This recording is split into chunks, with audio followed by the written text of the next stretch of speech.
नमस्कार, good morning. आज हम डिस्कस करने वाले हैं क्लास। आप देख रहे होंगे कि ये क्लास जो है आपका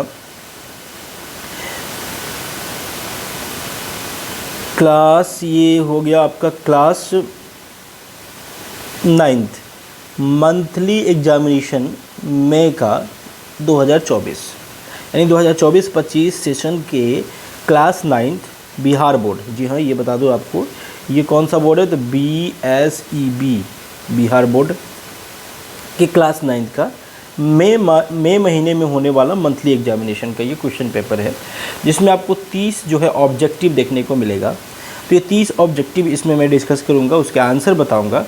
और ये इसलिए मैं ये वीडियो बना रहा हूँ ताकि जो विद्यार्थी कहीं ना कहीं से क्वेश्चन बनाते हैं और ये आफ्टर द एग्जामिनेशन है, तो क्वेश्चन बनाते हैं और क्वेश्चन नहीं समझ पाते हैं, आंसर नहीं उनको पता चल पाता है, उनके हेल्प के लिए बनाया जा रहा है।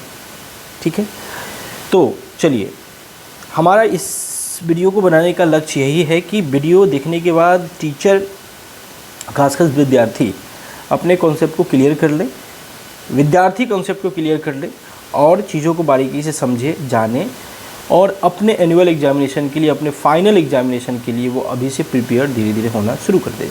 चलिए, तो ये हर मंथ का पेपर जो है आफ्टर द एग्जामिनेशन हम डिस्कस कर लेंगे थोड़ा सा समय निकाल के आपके लिए। चलिए, तो पहला क्वेश्चन लेते हैं। इस सब में मैंने आंसर दे दिया है कि समय का बचत हो। पहला क्वेश्चन आपका देख रहे हैं कि धर्मा जुदा ऑथर इज। धर्मा जुदा एक ये आपका चैप्टर होगा, पहला चैप्टर आप देखे होंगे 9th क्लास का, इंग्लिश पनोरमा पार्ट 1 में। उसके ऑथर का नाम है अर्जुन देव चरण जी। ठीक है, उसमें कैरेक्टर है Padma. Ask question from her parents about. Padma जो है अपने पेरेंट्स से क्वेश्चन पूछती है, और किस बारे में क्वेश्चन पूछती है, तो वो क्वेश्चन होता है आइडेंटिटी ऑफ ए वीमेन के बारे में, कि औरतों की क्या पहचान होती है, इसके बारे में क्वेश्चन होता है। दूसरा क्वेश्चन है Padma says that her father loves money more then to her, यानी पद्मा कहती है कि उसके पिताजी उससे ज़्यादा पैसे को प्यार करते हैं, पैसे चाहते हैं। नेक्स्ट क्वेश्चन, चौथा नंबर क्वेश्चन है Padma is darling of her father. ये फादर ही खुद कहते हैं, लाइन है उसमें का। According to the Padma's mother life is hell for a women whose husband is dead, यानी उस महिला के लिए ज़िंदगी नर्क के समान है जिसका पति जो है मर चुका है। ठीक है, पद्मा। नेक्स्ट क्वेश्चन, छठा नंबर, Padma does not want to be independent on marriage for her identity. जी हाँ, ये कहा गया है कि पद्मा कहती है कि भैया मैं अपने पहचान के लिए मैरिज पे डिपेंड नहीं रहूँगी, मैं अपनी पहचान खुद बनाऊँगी। ये कहने का मतलब ये है। ठीक है, चलिए अगला है where does the words of grandmother flow. Grandmother ये कविता है, उसके वर्ड्स कहाँ फ्लो करते हैं, तो राइटर के दिलों में, राइटर के अंदर, यानी इनसाइड द राइटर। आंसर हो जाएगा इनसाइड द राइटर। अगला क्वेश्चन है he recognises her mother from a mile. ये लाइन में ही दिया गया है कि वो अपने ग्रैंड मदर को कैसे रिकॉग्नाइज करते हैं, तो राइटर जो है वो माइल्स ऑफ वेज से, यानी माइल कहने का मतलब। The speaker associate with her dash and her plastic bag, यानी अपने पर्पल स्कर्प को और प्लास्टिक बैग को एसोसिएट करते हैं। ये लाइन से ही है, क्वेश्चन है। Who compose the poem. Grand mother के राइटर कौन है, तो रे योंग बियर राइटर इसके हैं। जॉर्ज लेचनर जो है वाज सोनल मानसिंग्स डैश, यानी जॉर्ज लेचनर जो है वो सोनल मानसिंग्स के क्या हैं, तो हस्बैंड है सर। क्या है, हस्बैंड है। अगर ये उल्टा कर दे तो फिर वाइफ हो जाएगी, है ना। उल्टा जब पूछ दे कि सोनल मानसिंग्स जॉर्ज लेचनर के कौन है, तो वो वाइफ हो जाएगी।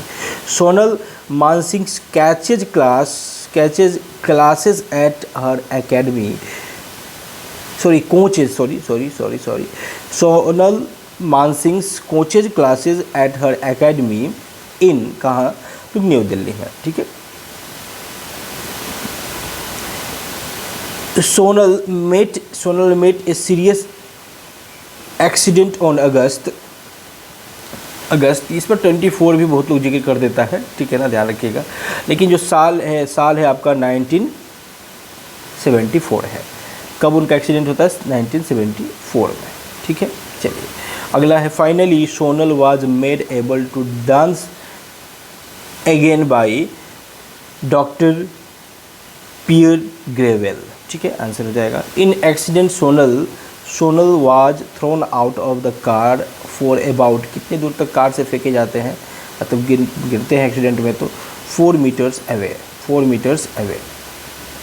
After Bharatanatyam Sonal had turn to Odissi, यानी भरतनाट्यम के बाद सोनल जो है ओडिसी की तरफ टर्न कर जाते हैं। ययाति भी चैप्टर है। Yayati was famous for her devotion to the welfare of his subject, ठीक है।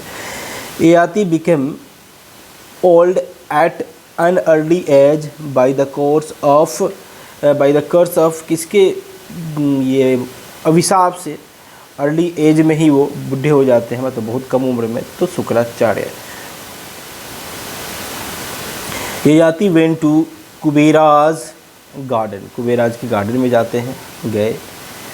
Yayati realised that men's desire can never be satisfied completely, यानी इंसान के इच्छाओं की पूर्ति पूरी तरह से नहीं हो सकती है। चूज़ द, आ गया यहाँ से ग्रामर, यहाँ से आ जाता है आपका ग्रामर का part. Choose the most suitable article, तो देखेंगे जरा सा, रानी कह रहा है Rani goes to dash school regularly, तो आपको बता दें कि यूनिवर्सिटी हो, स्कूल हो, हॉस्पिटल हो, टेम्पल हो, इनके पहले हम आर्टिकल का प्रयोग नहीं करते यदि इनका उसी सेंस में यूज किया गया है जिस पर्पस से ये बने हैं, उसी सेंस में या उसी पर्पस में यूज किया गया है जिस पर्पस के लिए बने हैं, समझ रहे हैं ना।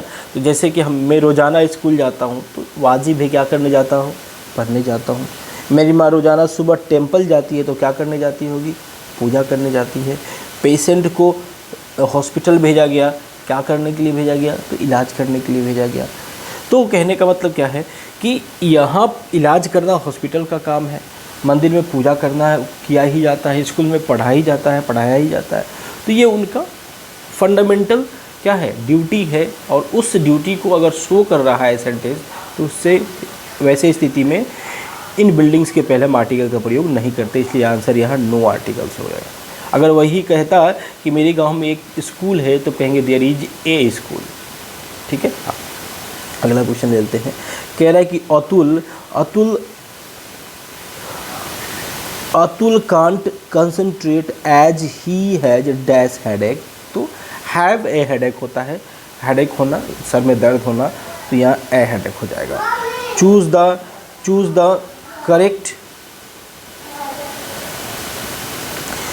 The correct form of auxiliary verb. The colour of these houses dash white. अब देखिए यहाँ सब्जेक्ट कौन है? The colour of these houses. वैसे स्थिति में जब ऑफ से 2 पार्ट यानी वर्ब यहाँ तो डालना है आपको।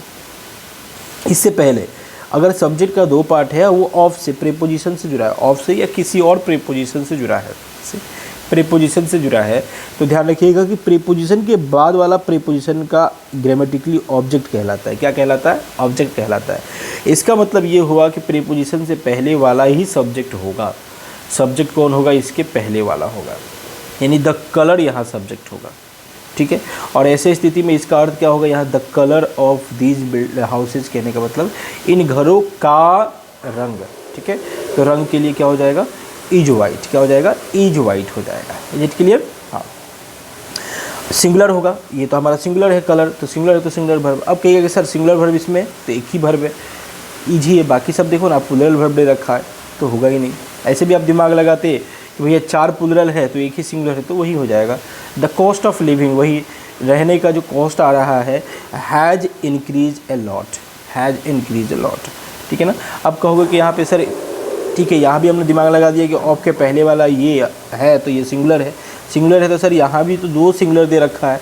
तो मैं बता दूँ आपको कि इंक्रीज यहाँ V3 है, तो V3 से पहले हमको यहाँ हैव डालना होता है, और हैव मतलब हैव फॉर्म डालना होता है, तो हैव का सिंगुलर क्या होगा? तो हैज होगा, क्लियर है।